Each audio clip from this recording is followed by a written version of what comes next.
Hello, welcome to Veterans Helping Veterans TV. My name is Sheryl Shaffer, and I'm a retired Employment Development Department vet rep here from San Mateo County. There's a new battleground out there for veterans, and it's jobs and careers. Today's guest is Jarom Vahai. And Jarom, can you tell me about your special friend you brought with you a little bit? Hi, Sheryl. It's good to be back. This is my friend Chewy. He's my new service dog. He's my P.T.S.D puppy. Can you tell us a little bit about your military background, Jarom? I was in the Marine Corps. I was retired medically after 14 years. I served 2 tours in Iraq. I was a sergeant during both tours. And now you have transitioned from the military into the civilian world, and you're on a mission, aren't you? Because you are a chairman of the Veterans Employment Committee, your passion is getting veterans jobs. Can you tell us how you do that? Well, I would say that I'm still in transition, and I think veterans have to realize that the transition isn't easy, and that it's going to be a long process, but part of that transition is employment. And one of the things that I'm doing right now is I'm working with several companies in Silicon Valley. I had an event last November with Cisco Systems, and I am having an event here pretty soon with Google, which is not really an event, but there are a lot of companies out there that are looking to help veterans coming home. And Google is really expanding their campus over there. They're just building so many. They're hiring lots and lots of veterans, but those veterans have to have specific backgrounds. Well, the good thing about Google versus other companies is that Google is actually taking the military specialties of the veterans and translating it for the veterans. So they can actually tell you what type of specialty, if you have this type of military specialty in the military, what kind of jobs you would be best suited for with Google. So veterans don't have to go through a lot of work to make that translation on their own. Because I know that's been a big issue with a lot of veterans. It's like, why can't I get the civilian license equivalent to what I did in the military? Yes. And a lot of companies don't do this. In fact, I think Google's the only company I know of that does this. And so Google sent me a portfolio of all the jobs that they have ready for veterans. And along with those jobs, they have in the description, they describe what MOSs that if they've had these MOSs in the military,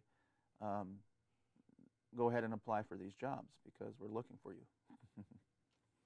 And that's really something that you provide through, because I know you have several nonprofits. One is called Life for Veterans, and GC for Vets, which means Green Careers for Veterans. So can you speak a little bit about the green job industry?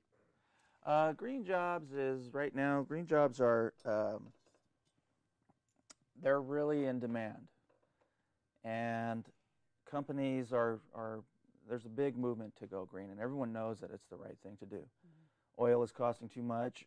Oil is also too costly in terms of war. And so there is a large push to become energy independent and to also cut back on the energy consumption that we currently are consuming right now. So the good thing about this, and as well as companies like Google and in the IT industry, is they're all on a verge of making a transition. It's a new frontier. And so because of that, there aren't really, specialties that are developed. There's no green job bachelor's degree. There's no green job, master's degree.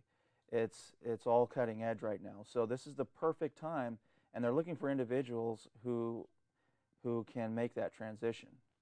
And I know you've been working with some companies that have placed a lot of veterans in those kind of jobs, right?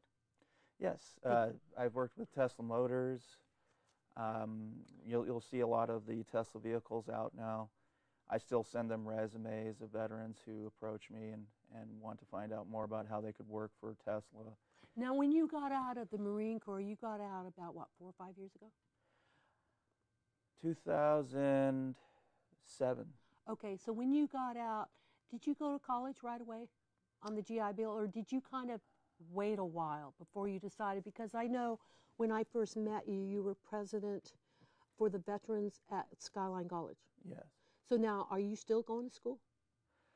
Yes, actually, I'm still in the process of going to school. When I first got out, my track was, my goal was engineering, and so I was studying engineering courses and taking a lot of math classes.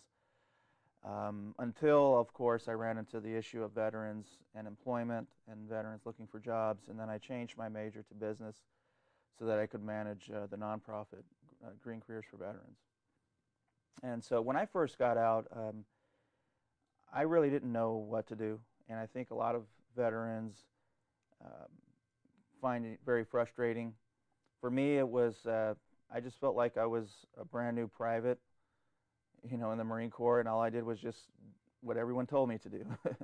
Go to this office, talk to these people. I went to so many offices. Some of them are right. I mean, 80% of the information out there, though, is not correct, and so I ended up, you know, going to a lot of doors that didn't lead me anywhere. But I just did what I was told and listened to all the people at the Employment Development Department. I listened to, you know, the County Veteran Service Officer. County Veteran Service Officer. I went there. That was a big help for me. Now let's just talk a little bit about, in case people don't know what a County Veteran Service Officer is and what they do. They are county employees located throughout various counties in the state of California, and they actually act as a liaison between the veteran, and they help the veteran complete the paperwork to apply for not just a service-connected disability rating, but all other benefits that may be available to that veteran. They really do a tremendous amount of work. I highly recommend the County Veteran Service Officers, and I tried to do my own claims and my own paperwork when I got out of the military like I was supposed to. And I did, but it didn't work. I was waiting. It was 18 months in waiting, and I'm still waiting for my, you know, my paperwork to go through. I finally went to the County Veteran Service Officers, and you sign a power of attorney with them, and they do all the work. And see, you really bring up a point of frustration that a lot of veterans have in dealing with the system, however they perceive that system to be, whether it's the federal government and the VA system, or whether it's a local county system, whatever. The idea is, do never attempt. Every veteran we ever came into contact with at the EDD office when I was a vet rep, we will tell them, do not attempt to file for a service-connected disability rating on your own, because if you do not know what you are doing, it's going to get denied. So in a best-case scenario, we would like to see that veterans, when they come out of the military, that within 6 months or maybe a year at the very longest, they get their rating. Unfortunately, that's not the way it is now. It sometimes takes people years to get those ratings. But the topic of the show today is employment and getting veterans services and training. So I know, since you've been our chairman, and even before you became a chairman, you were very much the veteran advocate here and getting veterans jobs and training. You've worked with Bauer I.T., that means Intelligent Transportation. Can you tell what they do and how many jobs you've helped veterans get there? Well, they've hired about 25 veterans now, and that's not including their operation that they just started in Los Angeles. So I don't even have those numbers.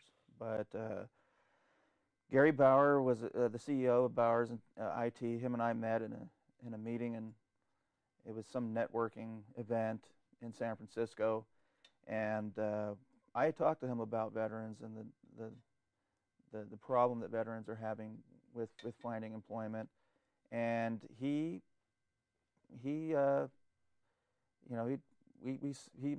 decided to have dinner afterwards and talk about it some more, and ever since then he started his own veteran hiring program, and it's still in running today, and this was before the tax credit ever passed.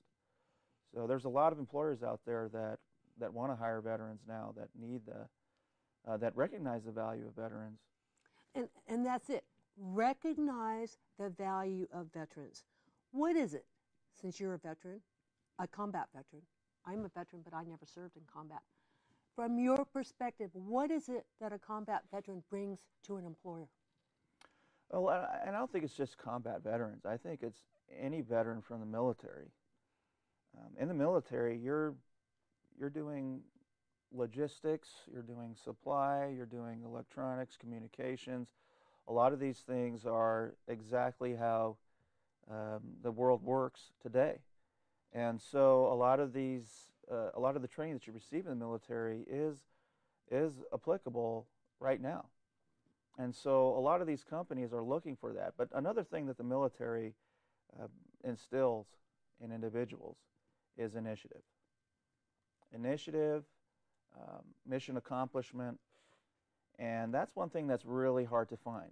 There's a lot of individuals that are graduating from college that have not had the responsibility of a squad, that have not had the responsibility of taking leadership over a small team and accomplishing a mission. And so because of that, they lack a lot of the experience that's required.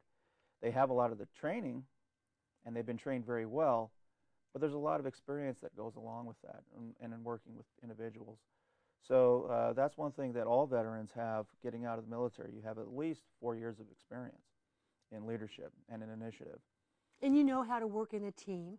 Exactly. And you watch each other's back. Yes. And what one person doesn't do, another person comes in and picks up the slack. Exactly. And not only that, we've all been trained in military schools, and they teach you a certain way. And then when you get out into the fleet, then you realize sometimes it doesn't work. And so you have to improvise, and you have to adapt, and you create a new process. And a lot of these new processes, the military comes back and, uses and institutes back into the training. It's like field expediency. You use whatever was on hand. You use whatever works to accomplish the mission. Exactly. And that's what companies need right now. Companies like Cisco are crossing over from hardware to software. They're crossing over into IT. And as they're making this pioneering move, they're having a lot of people that they originally hired that were trained to do one thing, and now they have to cross over. Do they have the ability to adapt what they've learned and change gears basically into a whole new concept, going from servers and routers to programming? And so this is one of the reasons why Cisco and Silicon Valley companies really value the veterans that they hire, because veterans are used to that. I mean, you start out, maybe you're supposed to be in logistics, but you end up also building an antenna or something in the military. It always happens every time. You start out doing something that you were trained to do, but you always end up doing a lot of things that you weren't trained in school. Don't they call that other duties as assigned? Which could be just about anything, like you said.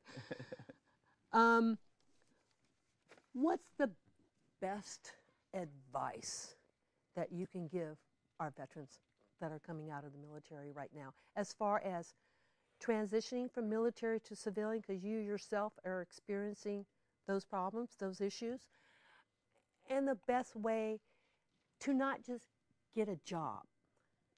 How about a career?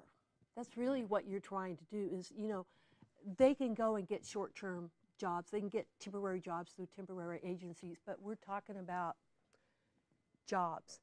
So, Jarom, thank you for being the Veterans Employment Committee San Mateo Chairman, and thank you for the magnificent work you are doing with our veterans. It is truly a pleasure to have you on our show as a guest. It is truly an honor to have you as the chairman of our VEC. Thank you for your service. So, veterans out there,